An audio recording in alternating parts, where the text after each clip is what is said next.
first of all, Ingrid, congratulations on being one of the national winners of the NACDA Good Work, All-State Good Works Award. Thank you. What does it mean to win this award? I really wasn't expecting it at all. I was brought the opportunity in November, and the coaches asked me about like what my involvement in community service was, and so we put together an application, and I knew it was like a pretty big deal, so I was just not expecting to win. It was just like an opportunity, and I thought it would be cool to at least put my name in there. And then in the beginning of January, they told me that I had won, and I was just so shocked and surprised because I know it's only 10 like female athletes across the country, so I was like not expecting it at all, but I was really, really excited, and I'm like just excited to be a part of something like this cool.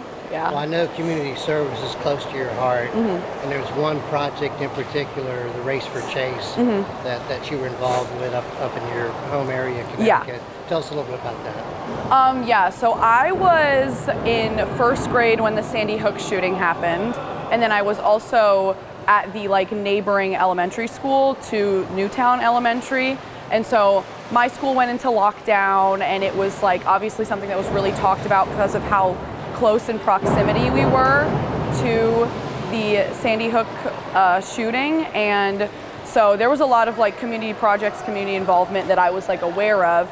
But I first heard about Race for Chase when I was like 10 or 11, when some of my friends started doing the triathlon because I was a part of the YMCA.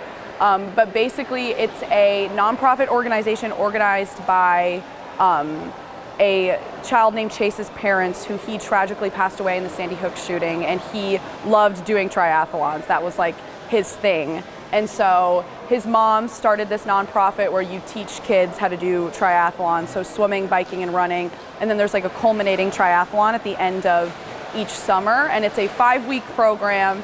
And my whole family has been super involved in it. All of my siblings did the triathlon. My older siblings were counselors and volunteers. And so I ended up doing the triathlon a couple times, and then once I got older, I started volunteering. So from 2022 until now, I've been very, very involved, and they have me, since I'm a swimmer, obviously, they have me help out with a lot of the teaching kids how to swim. A lot of the kids who don't really know how to swim, I teach them just the basics and how to like get from one end of the pool to the other. So yeah. What a wonderful tribute to Chase. Community service, how important is that for student athletes to be involved with the community? I think it's really, really important, especially when, like, as a student athlete, you have a pretty set routine of like, you wake up, you go to practice, you go to class, you go to practice again, and it can get really monotonous and really tiring sometimes, especially if you're not doing anything to like ignite your passion for other things and also ignite your passion for your sport. And so for me, like working with children has been a great way for me to like remind myself why I started swimming in the first place, and then also just like make me feel good about doing something to give back to the community. So I think it's really important and super rewarding.